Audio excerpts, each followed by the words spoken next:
Selamat malam, perkenalkan nama saya Revan Samuel Balo dari kelas 10 IPS 4. Pada kesempatan kali ini izinkan saya memberikan pendapat saya tentang pembelajaran daring online di masa pandemi COVID-19 ini dari pelajaran bahasa Indonesia. Namun sebelumnya saya ingin menjelaskan tentang apa itu coronavirus. Coronavirus atau disebut juga virus corona merupakan keluarga besar virus yang mengakibatkan terjadinya infeksi saluran pernapasan dan atas ringan hingga sedang seperti penyakit flu. Banyak orang terinfeksi virus ini setidaknya satu kali dalam hidupnya. Dan saya sekarang akan menjelaskan tentang penyebab infeksi coronavirus. Infeksi coronavirus disebabkan oleh virus corona itu sendiri. Kebanyakan virus corona menyebar seperti virus lain pada umumnya melalui percikan air liur, menyentuh tangan, mulut, hidung, mata, memegang barang yang terkena percikan liur pengidap ke virus corona ini, dan tinja atau feses, tapi itu juga jarang terjadi. Kemudian gejala infeksi coronavirus. Virus corona bisa menimbulkan beragam gejala pada pengidapnya. Gejala yang muncul ini bergantung pada jenis virus yang menyerang dan seberapa serius infeksi yang terjadi. Berikut ini beberapa ciri-ciri awal corona. Hidung beringus, sakit kepala, batuk, sakit tenggorokan, demam, merasa tidak enak badan jadi capek, mudah capek, hilangnya kemampuan indera perasa dan penciumannya. Kemudian saya akan memberitahu menjelaskan bagaimana cara mencegah terkena virus COVID ini. Yang pertama, sering-seringlah mencuci tangan dengan sabun dan air selama 20 detik hingga bersih. Yang kedua, hindari menyentuh wajah, hidung atau mulut saat tangan dalam keadaan kotor atau belum dicuci. Ketiga, hindari kontak langsung atau berdekatan dengan orang yang sakit. Walaupun sakit demam, tetap harus menjaga jarak dan hindari kontak langsung. Berikutnya, hindari menyentuh hewan atau unggas liar. Kemudian, membersihkan dan mensterilkan permukaan benda yang sering digunakan.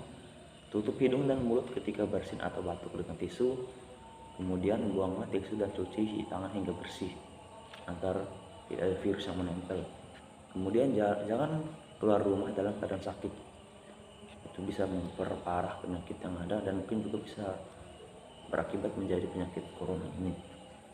Kemudian, kenakan masker selalu jika keluar dan segera berobat ke fasilitas kesehatan ketika mengalami gejala penyakit saluran pernapasan, karena kemungkinan besar Anda bisa terkena penyakit ini, coronavirus ini.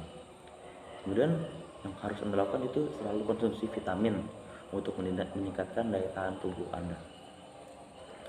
Ya, mungkin itu saja pencegahan yang dapat saya berikan.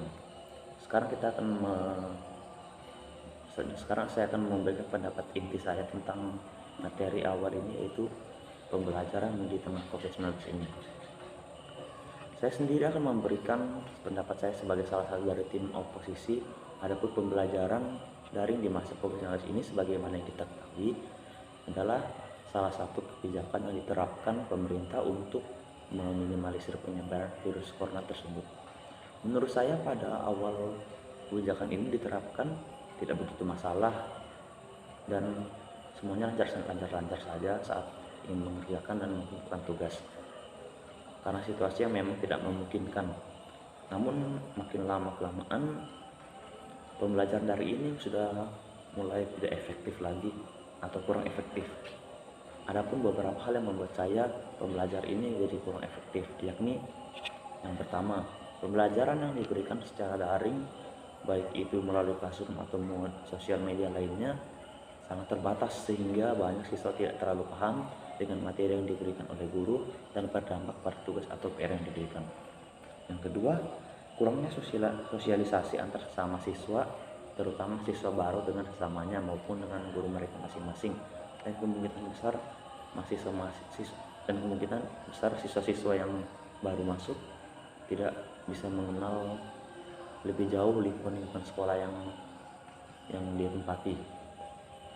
Yang ketiga, tidak semua siswa dilengkapi dengan jaringan yang bagus seperti siswa-siswa lainnya dan keadaan yang sama, sehingga bisa saja siswa yang satu dan lainnya tidak menerima pembelajaran yang masuk dari guru, dan mungkin mereka tidak dapat, dan mungkin saja ada yang tidak dapat mengikuti pelajaran setiap harinya.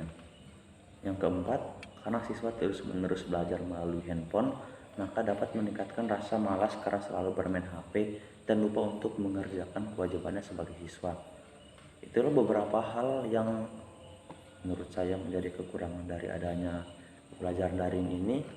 Besar harapan saya dalam waktu dekat ini siswa bisa kembali belajar secara luring atau offline dengan tetap mematuhi protokol kesehatan yang berlaku. Ya seperti tadi, selalu menggunakan masker kalau keluar atau gimana lah.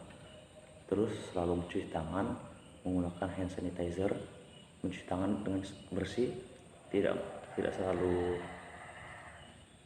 menyentuh mata, hidung, wajah, mulut, dan yang lainnya ketika tangan masih kotor. Dan selalu berjaga jarak, jangan selalu ke tempat yang sangat ramai karena kemungkinan besar Anda bisa terpapar virus-virus jahat, dan mungkin saja itu adalah virus COVID-19. Ya, menurut saya itu saja, dan semoga virus COVID-19 ini dapat berlalu dengan cepat di negeri kita sehingga kita bisa melakukan kegiatan yang biasa kita lakukan dan bisa melakukannya dengan sangat mudah karena tidak terhalang dengan jaringan-jaringan yang buruk atau terkena masalah jaringan yang bisa membuat kita menghambat pekerjaan dan tugas-tugas yang sering diberikan di sekolah. Ya mungkin itu saja yang sudah saya sampaikan. Sekian, terima kasih.